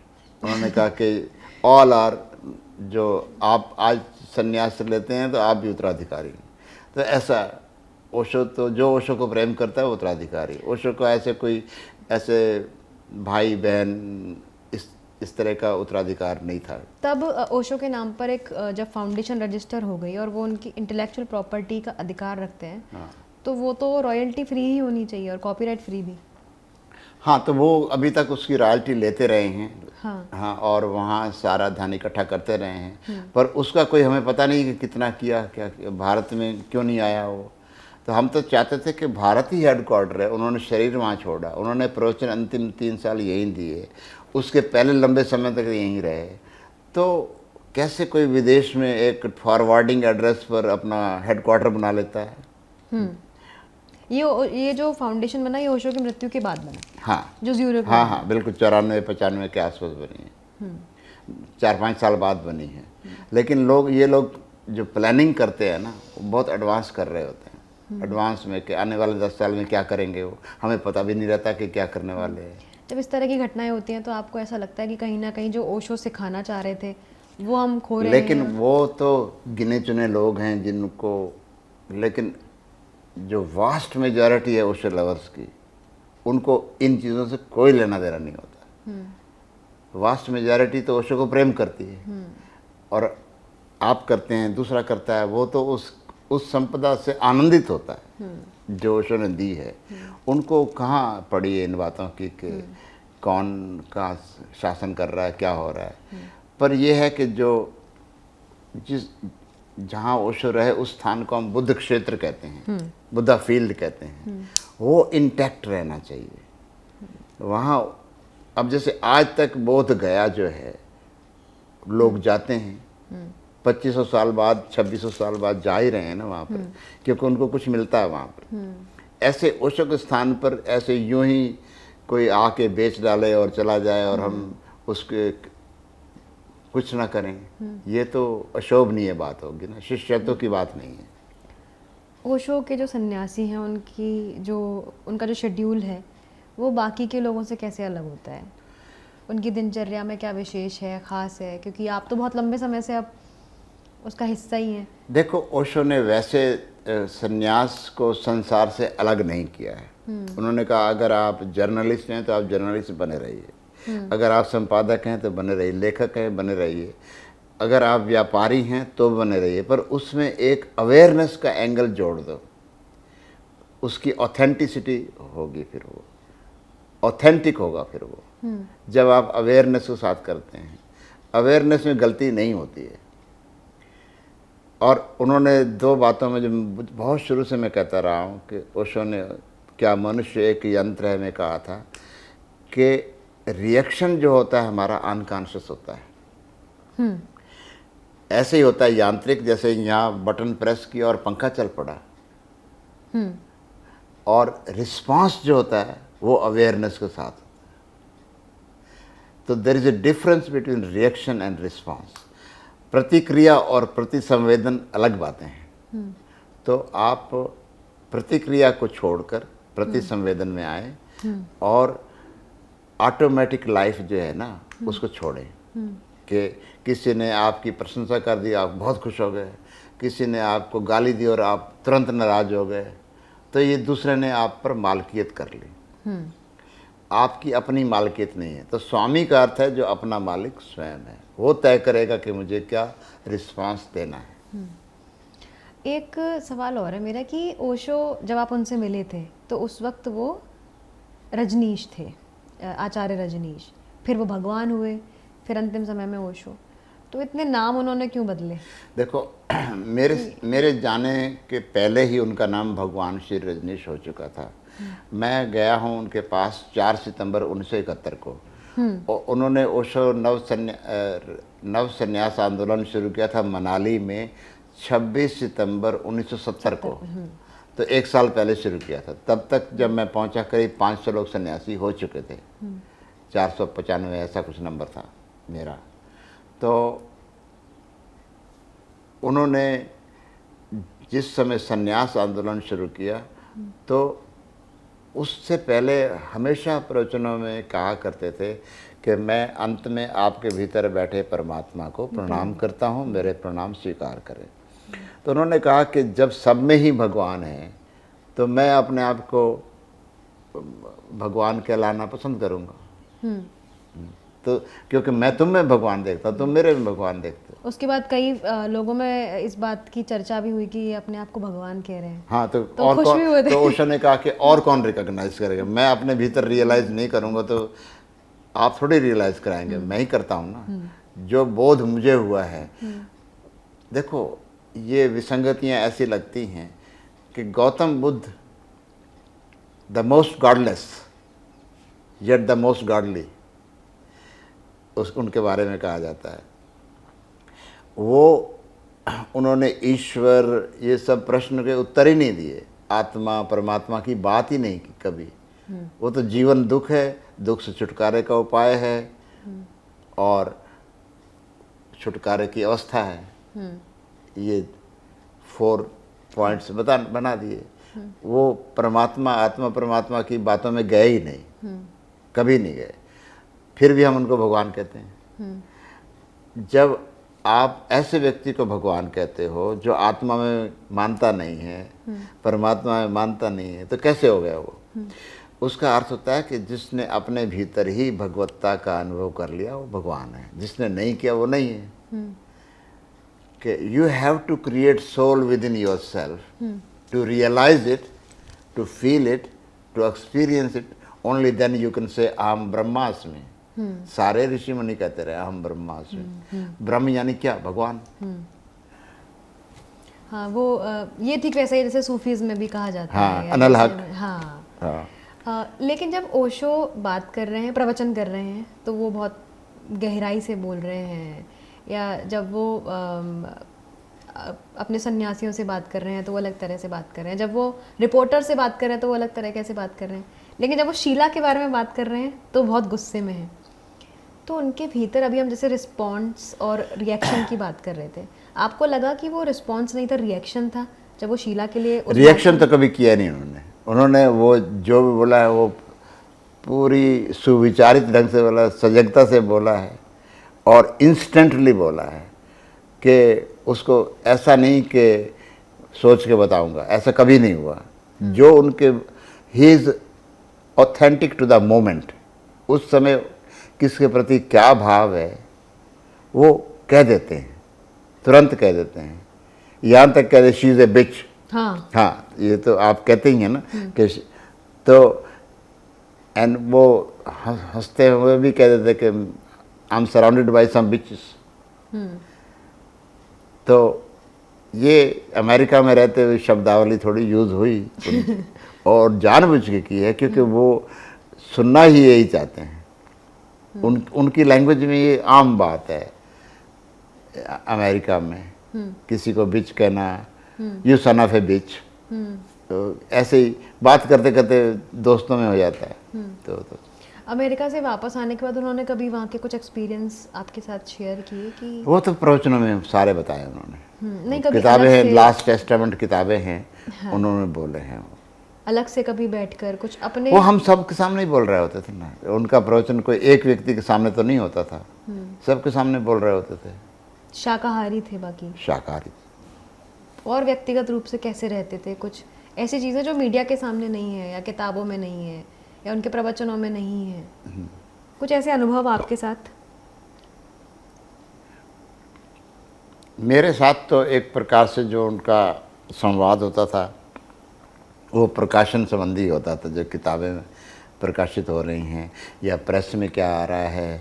तो मैंने जैसे कभी भी पूछा तो उनसे पूछा कि प्रेस वालों को मैं क्या उत्तर दूं, तो उन्होंने कहा तुम्हारे भीतर से जो आए तुम ज़रूर दो। और इतना ही कि उनको, वो मेरे साथ नहीं रहते हैं, तुम मेरे साथ रहते हो तो तुम्हें सारे आयाम पता हैं, इसलिए उनका कोई कसूर नहीं है अगर वो गड़बड़ लिख रहे हैं तो, क्योंकि वो तो एक दो दिन के लिए आए या उन्होंने कहीं पढ़ी बातें, लेकिन तुम मेरे साथ हमेशा रहते हो। So you can answer each point systematically, avoid नहीं करना, उत्तर देना। कभी ऐसा हुआ कि आप अकेले में बैठे हो और आप सोच रहे हो कि अगर ओशो से ज़िंदगी में उनकी किताबों के ज़रिए आप नहीं मिलते तो लाइफ कहाँ होती, क्या कर रहे होते? मैं तो कोई कल्पना नहीं कर सकता कहाँ होता। हाँ, ये ज़रूर है कि ओशो के पास आने से पहले मैं किताबों के कार्य में लग गया था, एजुकेशनल बुक्स के असिस्टेंट ऑथर था किसी प्रसिद्ध लेखक का। पर वो मुझे बहुत रूखी सूखी लगती थी बात, क्योंकि वो तो आपने 4 किताबें पढ़ी और एक नई किताब बना दी।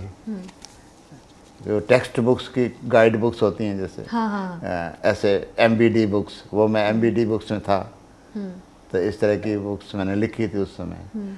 उस समय बड़ी पॉपुलर भी थी, पर हम जानते थे कि ये तो बड़ा आसान काम है, भाषा अच्छी होनी चाहिए। पर ओशो ने तो हमें जिंदगी दी ना। ओशो ने वो साहित्य दिया जो हमें ऊपर उठाता है। तो जब मेरा शिक्षक मुझे मिला, अध्यापक मुझे मिला, तो कि हमारे पास क्या कमी थी, आप क्यों वहाँ चले गए? मैं कहा वो बुद्ध पुरुष हैं, जो वो पूरी दुनिया के शिक्षक हैं। एक जगत गुरु के लेवल की बात है। आपके भीतर भी लेकिन कहीं ना कहीं वो एक धार्मिक रिवॉल्यूशन था जिसकी हाँ। वजह से आप उनसे कनेक्ट कर पाए। हाँ, आपको लगता है ओशो जैसे और हो पाएंगे ऐसे क्रांतिकारी? बिल्कुल। होंगे? कोई, हाँ, ये तो होता ही रहेगा। हाँ, उनमें कोई ना कोई अंश होगा ओशो का। अब ये तो वट वृक्ष हैं। जैसे बहुत सारे गुरु हैं, सन्यासी हैं, साधु हैं जो उनकी बात भी करते हैं और उनका जैसा होने की कोशिश भी करते हैं। ये चीज़ें कोशिश से नहीं होती हैं। ये चीज़ें बस अगर आपके बीज में संभावना है तो प्रस्फुटित होगा वो। आप कोशिश करके बीज को वैसा नहीं बना सकते कि ऐसा ही बने। कोई और गुरु हैं जिन्होंने आपको प्रभावित किया? नहीं। आपने कभी किसी को सुना? हाँ, मैं कृष्णमूर्ति को बहुत पसंद करता हूँ ओशो के बाद, क्योंकि वहाँ इन दोनों में भी आपस में सामंजस्य है। उनकी कभी मुलाकात हुई थी कृष्णमूर्ति से? हाँ, हुई। मैं उनको जे स्कूल ऑफ आर्ट्स में सुनने गया था, बॉम्बे। रफ़ी मार? हाँ, रफ़ी मार। हाँ, वहाँ ये सब बिल्डिंग्स हैं पटेल चौक पर रफ़ी पटेल। मार। हाँ, तो मैं वहाँ भी सुना उनको। एक बार दिल्ली में आए थे, बॉम्बे भी सुना है। ऐसे पास में भी मिला है। हाँ। तो आपको उनका ऑरा कैसा लगा? एनलाइटेंड लगा, जैसा आप बता रहे थे कि एनलाइटेंड व्यक्ति का ऑरा लगा? मुझे दोनों में कोई फ़र्क नहीं लगा। लेकिन ओशो ने ये भी कहा है जे कृष्णमूर्ति के बारे में कि वो कभी उस पार जाने का साहस नहीं कर पाए। तो अब वो उस तल की बातें वही कर सकते हैं, हम नहीं कर सकते। क्योंकि वो जहाँ जैसे एक माउंट एवरेस्ट है और दूसरी चोटी है, आसपास ही है, लेकिन वहाँ तक तो पहुँचे हैं ना वो।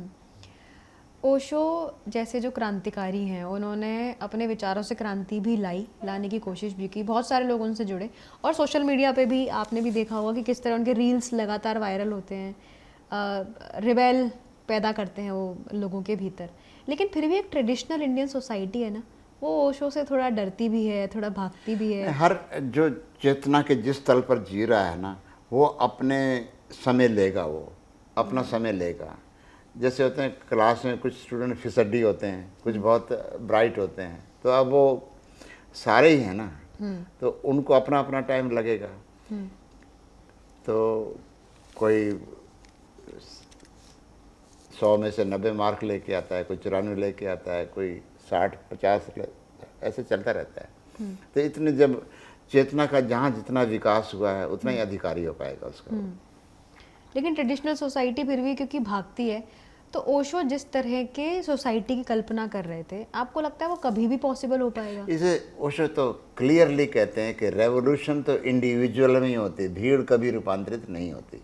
तो ये वहम छोड़ देना चाहिए, ये अपेक्षा छोड़ देनी चाहिए कि पूरा का पूरा समाज बदल जाएगा, कभी नहीं होगा वो।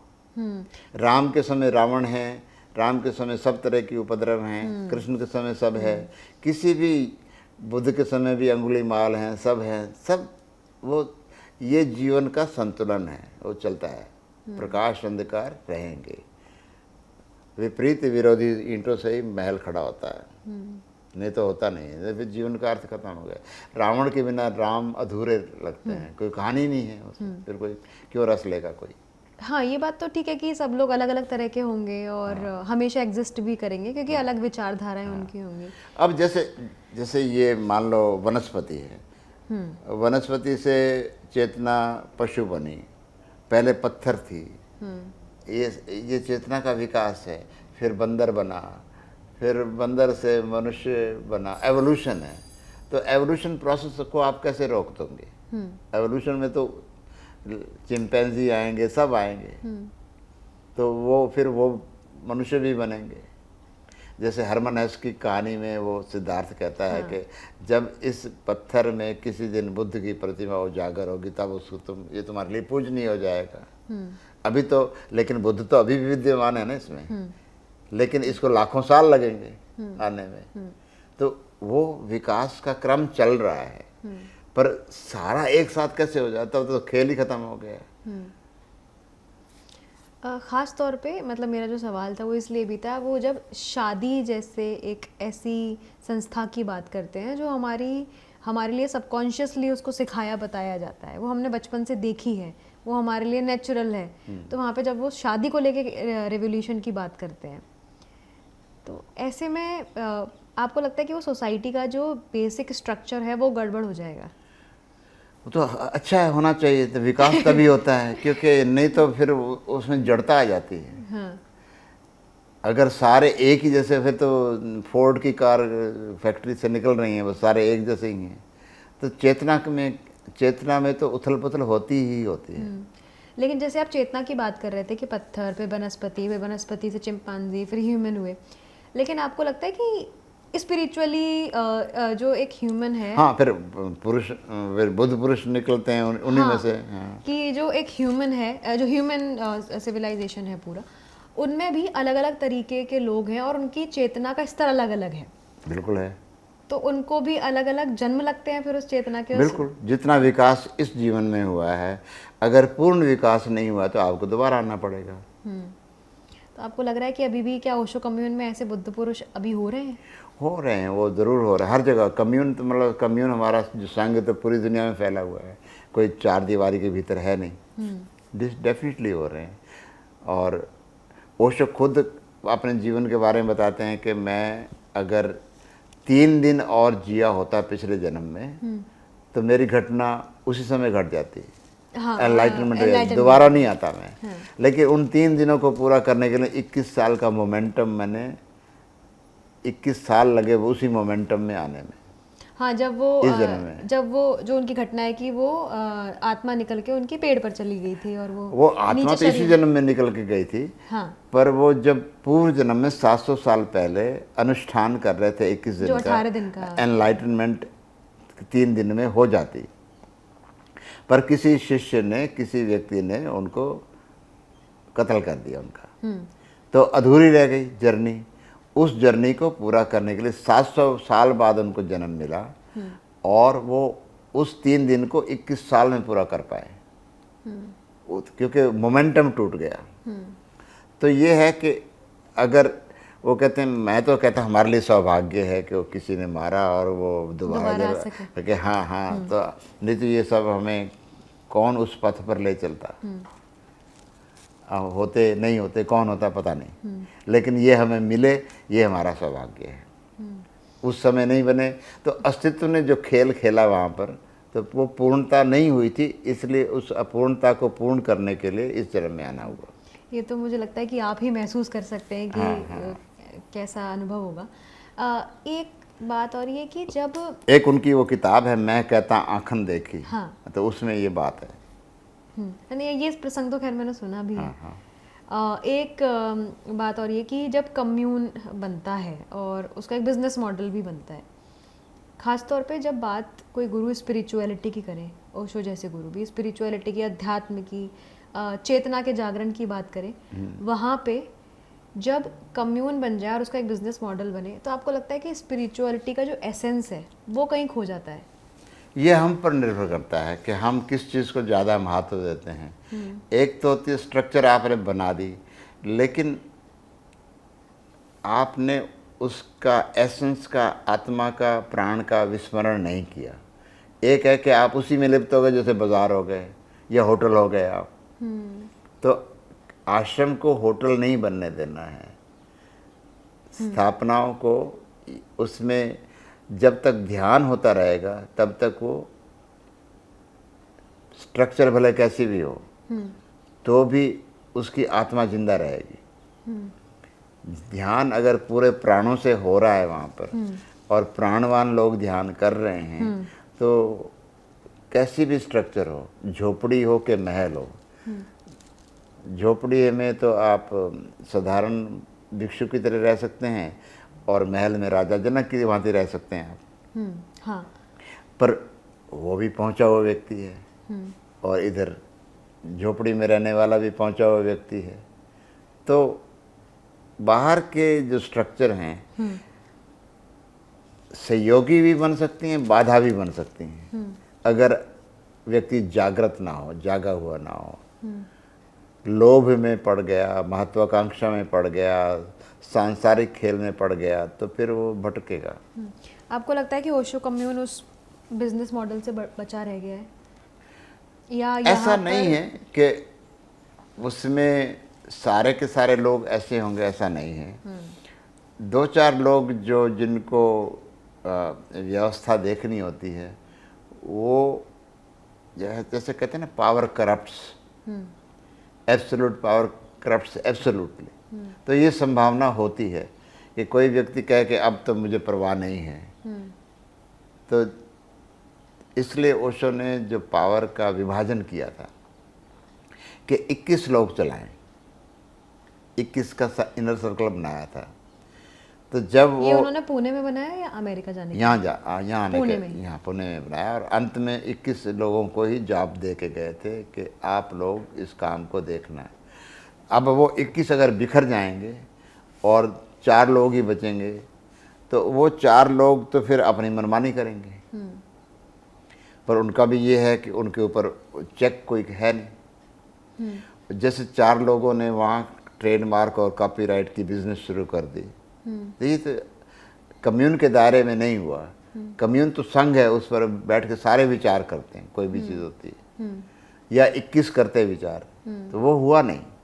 इस कारण से जो उनकी वो पर्सनल प्रॉपर्टी बन गया, वो intellectual property became their personal property. हाँ। तो वो जो है, उस बात पर हमने आपत्ति की है, और आने वाले दिनों में वो भी केस हारेंगे। वो हमने वो केस डाला हुआ है। जी, उम्मीद है कि हाँ। क्योंकि ओशो की जो इंटेलेक्चुअल प्रॉपर्टी है वो बहुत ज़रूरी है कि वो बाकी सब लोगों को उसी तरह से फ्री स्टाइल। हाँ, वैसे भी क्या होता है कि जैसे 50 साल में तो यूं भी प्रॉपर्टी राइट्स खत्म हो जाते हैं। हाँ, 60 रविंद्रनाथ टैगोर के जैसे थे इंटेलेक्चुअल प्रॉपर्टी, वो अब कोई भी किताब छाप सकता है उनकी। और हमने तो क्या किया है कि हमने oshoworld.com पर सारे प्रवचन फ्री डाल दिए। हाँ, मैंने देखे। हाँ, सारे के सारे आप उसको खोलो, किसी भी विषय पर आप फ्री डाउनलोड करो, ऑडियो, वीडियो, ध्यान विधियाँ और प्रवचन मालाएँ, पिछले 24 साल से कर रहे हैं। तो उनकी जो वो जो इंटेलेक्चुअल प्रॉपर्टी राइट्स उन्होंने अपनी मुट्ठी में रखे हुए हैं, उसको तो हमने 20-25 साल से चुनौती दे ही रखी है ना। We still exist. Yes. Yes, वो हमारी उपलब्धि है कि हम सारी दुनिया में, सिर्फ इस देश के लिए नहीं, कहीं भी किसी देश में कोई oshoworld.com खोले और डाउनलोड कर ले। इसी बीच इतना समय भी हुआ ओशो को गए हुए। माँ आनंद शीला के बारे में आपका क्या कहना है? मेरी उनसे भी एक बातचीत हुई थी अमर उजाला पर ही, जहाँ ओशो और इन तमाम मुद्दों पर मेरी बात जब हुई तो उन्होंने बताया कि उन्होंने कहा कि एनलाइटनमेंट का पूरा मार्केट है वो। देखो, वो basically she is a very practical person. Osho chose her because of that reason only. उनको आध्यात्मिक बातें करने वाला व्यक्ति नहीं चाहिए था जो कंक्रीट काम कर सके। अमेरिका जैसी दुनिया में जहाँ जिस तरह की भाषा इस्तेमाल होती है, वहाँ मेरे जैसे किसी और के भारतीय और लोग सफल होने वाले नहीं थे। और ओशो 3 साल तक मौन भी रहे वहाँ पर, कोई प्रवचन नहीं दिया। तो उसको पूरी अनलिमिटेड पावर दी उन्होंने। She was earlier, before coming to Osho, she was a bartender. और उसके अचानक जो इतनी खिलावट हुई ओशो की ग्रूमिंग में, वो खुद भी हतप्रभ रह गई होगी कि मैं ये कर पा रही हूँ। कर पा रही थी कि उनसे उसके पीछे बड़ी फोर्स ओशो की आ रही थी। और स्त्री में वो गुण होते हैं, पात्रता होती है कि वो एब्जॉर्ब कर लेती है, गर्भ देती है किसी भी चेतना को। तो वो उसके गुण देखकर उसको ये काम दिया था। पर हुआ क्या कि 4 साल के भीतर उसको लगने लगा कि बस मैं ही सर्वसर्वा हूँ। पर जब शिष्य ये भूल जाता है कि ये पावर कहाँ से आ रही है, तुम हट जाओगे तो गुरु, उन्होंने बोलना शुरू किया और उसको लगने लगा कि अरे अब तो मेरी जरूरत नहीं रह गई। ओशो ने खुद बोलना शुरू कर दिया तो न्यूयॉर्क टाइम्स, ये टाइम्स, वो टाइम्स, जो LA टाइम्स, सब सारे होड़ में लग गए कि पहले हम इंटरव्यू लेंगे ओशो का। 3 साल तक मौन में थे। और वो ट्रांजिशन का समय था कि जब उसको लगा कि अब मेरा कोई रोल रहा नहीं है। और फिर ओशो ने उसी समय ऐसा कर दिया था कि ये पावर का डिसेंट्रलाइजेशन, जब काम बहुत फैल जाता है तो एक व्यक्ति के हाथ में देना तो पागल हो जाएगा। मिस्ट्री स्कूल चला रहे हैं, मल्टीवर्सिटी चला रहे हैं, तो एक व्यक्ति सब चीज़ों का बॉस नहीं हो सकता। तो ओशो ने सैकड़ों कोऑर्डिनेटर खड़े कर दिए थे। मैं भी पब्लिकेशन का कोऑर्डिनेटर था, कोई किचन का कोऑर्डिनेटर है, कुछ है। और ओशो ने कभी ये नहीं कहा कि तुम सबके ऊपर शासन करो। ओशो ने कहा कि दीज आर फंक्शंस। जैसे एक रेल मंत्रालय वाला व्यक्ति, रेल ठीक ठाक चलती रहे, पोस्ट संचार मंत्री है वो, अगर वो देखता है कि पोस्ट ऑफिस वगैरह ठीक चलते रहे, तो ये फंक्शंस हैं। हम इनके ज़रूरत से ज़्यादा महत्व दे देते हैं, हम आदर करने पहुंच जाते हैं। They are merely functions, and that is what he was telling all the time कि you are given functions to run a commune and each person is important as you are important. Toilet साफ करने वाला भी उतना important है जितना कि PhD पढ़ाने वाला इम्पॉर्टेंट है, क्योंकि उसके बिना भी काम नहीं होता, उसके बिना भी काम नहीं होता है। So respect each other. लेकिन जो लोग टॉयलेट वहाँ साफ करते थे वो कहते हैं कि हम तो एनलाइटनमेंट के लिए गए थे, हम तो टॉयलेट साफ नहीं, ऐसे लोगों को जल्दी मिलती है क्योंकि उसके दिमाग में फितूर नहीं होता ना, एम्बिशन नहीं होती। जो सरल लोग होते हैं, और शीला तो चाहती भी नहीं थी कि एनलाइटनमेंट मिले। वो तो कहती enlightenment is not my path. वो आज भी उसको वो तो मजाक उड़ा देगी, एनलाइटनमेंट कुछ नहीं होती। क्योंकि और सारे गुरुओं का जो मुख्य धंधा है बिजनेस है। Business means not talking about economics and finance, कि वो इसलिए अवतार लेते हैं कि वो इस जगत की चेतना को ऊपर उठाने आते हैं। That is their sole business. नहीं तो मतलब क्या है, बाकी तो सब हो ही रहा, शास्त्र पढ़े जा रहे हैं, पंडित कंठस्थ किए बैठे हैं, तुम्हारे कार्यक्रम क्रियाक्रम कर देंगे वो, पर वो आपकी चेतना को जगाने आए हैं। वो कहते हैं I have come not to teach but to awaken you. तो अवेकनिंग देने आए हैं वो, नॉट के वो शब्द देने आए हैं। तो वो तो आपसे जॉब छीन के आपको अवेकनिंग मिलेगी तो वैसा देंगे। अगर आप अपने जॉब में ज़्यादा ग्रस्त हो गए, एम्बिशियस हो गए, तो आपको हटा भी देंगे। किसी को भी हटा देते थे, हमें यहाँ से वहाँ रीशफल कर देते थे। When we become identified with job we have lost it, we forget our sadhana. Our sadhana is to remain more aware, alert and move on the path of enlightenment. वो कभी घटेगी, लेकिन आपको श्रम नहीं करना छोड़ना, श्रम करते रहना है उसके लिए। You are a seeker, as you are not here to run the hotel, you are here to run the ashram. तो ashram is a different affair than hotel. तो उसमें तो मैनेजर वगैरह होते हैं, होटल वगैरह में सब कुछ होता है, लेकिन इसमें तो सब इक्वल जॉब है, ऑल आर इक्वल। तो वो हिला डुला देंगे, किसी को प्रेसिडेंट है तो उसको कॉमनर बना देंगे। ये भी हो सकता है कि शायद लोग जिस तरह के एक्सपेक्टेशंस के साथ आ रहे हों, उनको, जैसा कि आपने बताया ना कि कुछ लोगों में एनलाइटेंड होने की जल्दबाजी रहती है। हाँ, वो भी होती है। तो क्या पता उनको वो होलियर देन दाव हो जाते हैं कि देखो मैं तुमसे ज़्यादा एनलाइटेंड हूँ। शीला को भी ऐसे लोग मिलते थे, और ओशो ने इन बातों का एक प्रकार से इनको सामान्य बनाने के लिए कुछ कैटेगरीज में बनाया भी था। उन्होंने किसी को बोधिसत्वा कैटेगरी में रखा था, किसी को महासत्वा कैटेगरी में रखा था, किसी को संबुद्धा कैटेगरी में रखा था। उन्होंने मतलब अपने सन्यासियों की कैटेगरी बनाई हुई थी। हाँ, बनाई हुई थी। और अब कब अगर इसको लोग ऐसे देखें तो कोई कहेगा मैं महासत्वा हूँ, तुमसे बड़ा हूँ, तो फिर वो भटक गया।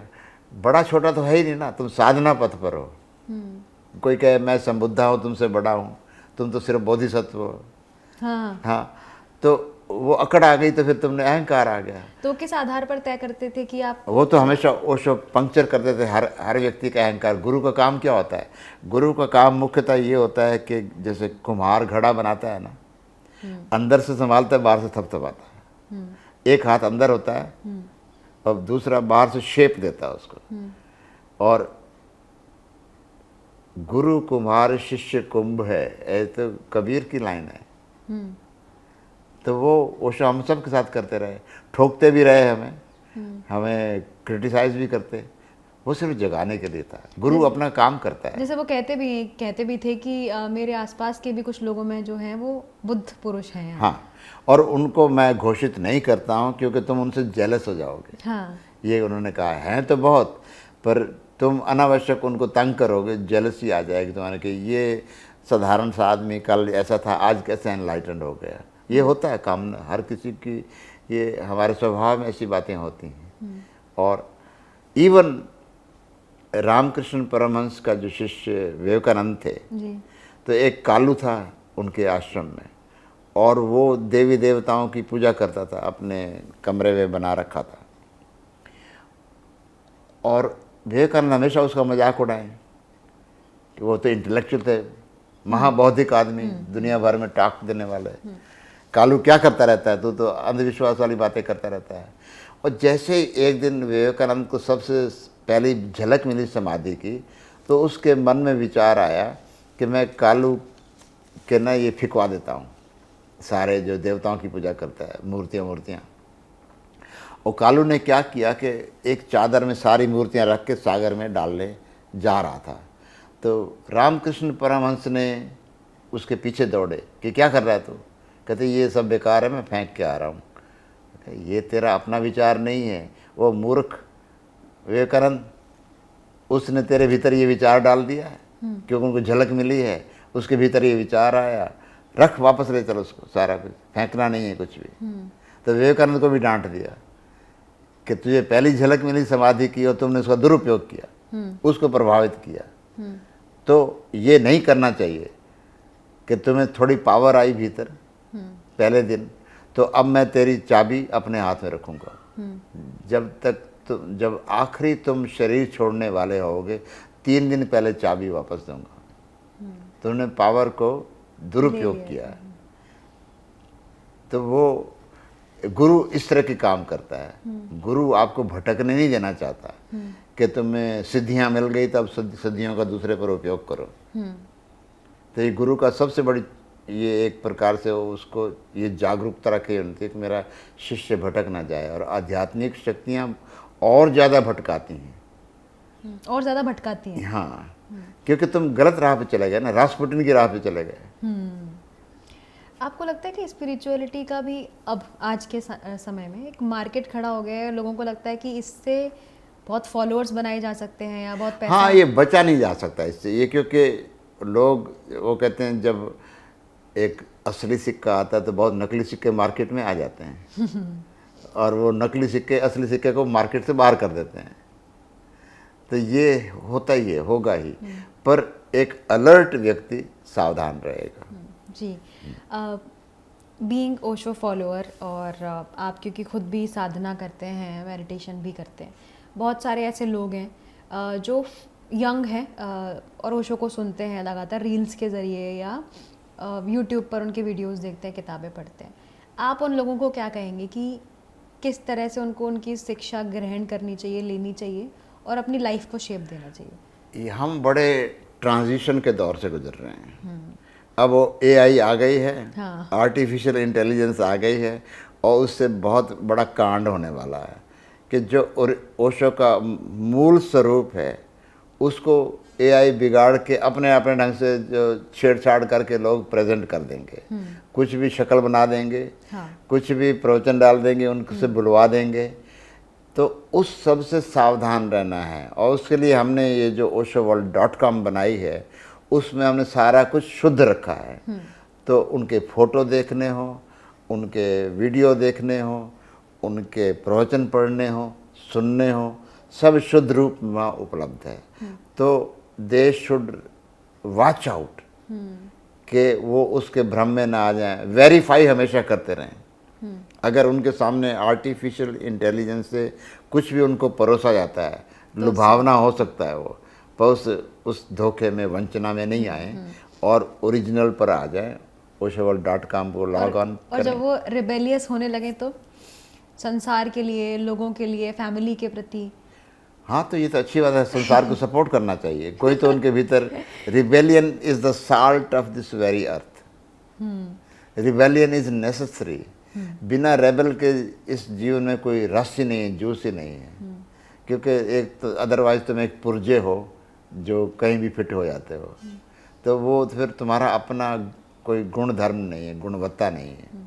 स्वामी जी, बस एक आखिरी सवाल ये है कि ओशो जब दैहिक रूप से गए तो वो कैसा आपके लिए एक्सपीरियंस था? उस क्षण आप कहाँ थे, कैसा लगा, कैसे वो न्यूज़ आपके पास पहुँची? हमारे इनर सर्कल में एक स्वामी सत्य वेदांत थे जी। उनकी अब शरीर छोड़ चुके हैं वो मेरे रूममेट भी हुआ करते थे और मैं प्रेस स्पोक्स पर्सन उस समय भी था। तो 5 बजे उन्होंने आके मुझे बताया कि ओशो ने शरीर छोड़ दिया और तुम्हारे लिए ये काम है कि तुम प्रेस को बताओ। अब मेरे लिए तो अपना दुखी होना, शोक मनाना, कुछ करना, ऐसा तो मोमेंट ही नहीं था। मतलब समय नहीं मिला आपको? बिल्कुल नहीं मिला। और मैंने एक इंडियन एक्सप्रेस के एडिटर को फ़ोन किया पूना में, जिनको मैं अच्छी तरह जानता था, प्रकाश करदले उनका नाम था। तो मैंने कहा कि देखो, ओशो ने शरीर छोड़ दिया है और अब मैं ये खबर दुनिया भर को मैं नहीं दे सकता। वो कहते कहते मैं रो पड़ा। आप ही आगे बात। तो उन्होंने फ्लैश कर दिया पूरी दुनिया में मेरे लिए। और फिर क्या हुआ कि 10 मिनट के बाद मेरे पास सारी फ़ोन लाइन जो थी मेरे एक फ़ोन लाइन से जुड़ गई आश्रम की। अकेला मैं ही फ़ोन उठा रहा हूँ और सबको आंसर दे रहा हूँ। तो 5 बजे से लेके 3 बजे सवेरे तक मैं एक ही जगह बैठा रहा। ओशो की देह को बाहर लाया गया, सेलिब्रेशन हुआ, मैं उठ ही नहीं पाया। सेलिब्रेशन हुआ? हाँ, सेलिब्रेशन हुआ। और मुझे लगातार एक तो लोकल प्रेस वाले दरवाजे पे आके खड़े हैं बड़ी संख्या में, और दूसरा दुनिया भर से फ़ोन आ रहे हैं, और आश्रम की कोई और लाइन काम नहीं कर रही सिवाय मेरे लाइन की, सारी डाइवर्ट हो गई लाइनें, सब सेलिब्रेशन में चले गए, कोई वहाँ ऑफिस में कहीं है ही नहीं कोई 5 बजे के बाद। 7 बजे उनकी देह को बुद्धा हाल में लाया गया और सेलिब्रेशन के साथ लेके गुजरे। तो मैं जहाँ गेट के पास ही मेरा ऑफिस था, मैं वहाँ बैठा, वहाँ मैंने प्रणाम किया और सामने से लेके गए कीर्तन करते हुए, बर्निंग घाट लेके गए थे। तो 3 बजे तक पहले मैं अपनी किसी भी इमोशन को प्रकट करने की स्थिति में नहीं था, और एकदम मैं लगातार मशीन की तरह फ़ोन जो पूछ रहे, और उस समय जो जर्नलिस्ट मेरे सामने आए, मुझे उनको ABC से बताना पड़ता था, उनको सारा नॉलेज भी नहीं होता था कि ओशो कहाँ थे, कैसे थे, कब आए, क्या हुआ, वो सारी, क्योंकि उन्होंने लंबी स्टोरी लिखनी है। उस वक्त तो डिजिटल मीडिया भी नहीं था। हाँ, तो मुझे इतना बोलना पड़ा उस रात 3 बजे तक। 3 बजे जाके मैं बिस्तर पर सोया, और मुझे तब मैं इमोशंस प्रकट हुए और रोना आया, सब कुछ हुआ। और 5 बजे फिर हमारा काम शुरू हो गया सवेरे, डायनेमिक मेडिटेशन वाला। अच्छा, उस दिन के बाद फिर मेडिटेशन होने लगे? हाँ, मेडिटेशन चलता ही रहा, मेडिटेशन अनवरत, कभी रुका नहीं। अच्छा, वो तो ओशो की देशना है कि वो 6 बजे आश्रम में सब आ जाएंगे, डायनेमिक करेंगे। ओशो की मृत्यु के बाद भी वो मेडिटेशन नहीं रुके? वो तो अगले होता दिन है, भी नहीं? अगले दिन नेक्स्ट मॉर्निंग जो किचन में काम करता है, किचन में आ गया, सारा कम्यून, तो हज़ारों लोग आए हुए थे, तो वो कहाँ जाएंगे? तो that much responsibility we all had. बहुत अच्छा लगा स्वामी जी आपसे बात करके। ऐसा लगा कि हम शायद उसी ज़माने में, उसी समय में पहुंच गए हैं जहां हम ओशो को फील कर पा रहे हैं। बहुत बहुत धन्यवाद आपका। हम स्वामी चैतन्य कीर्ति जी से अभी बात कर रहे थे, ओशो धाम में बैठे हुए हैं और इस अध्यात्म को महसूस कर पा रहे हैं। ओशो आज हमारे साथ दैहिक रूप से नहीं है, लेकिन जब हमने स्वामी जी से बात करी तो हमें लगा कि शायद हम उन्हें मानसिक रूप से उनको महसूस कर पा रहे हैं और महसूस करने की कोशिश कर रहे हैं। बहुत बहुत धन्यवाद। अमर उजाला देखते रहिए।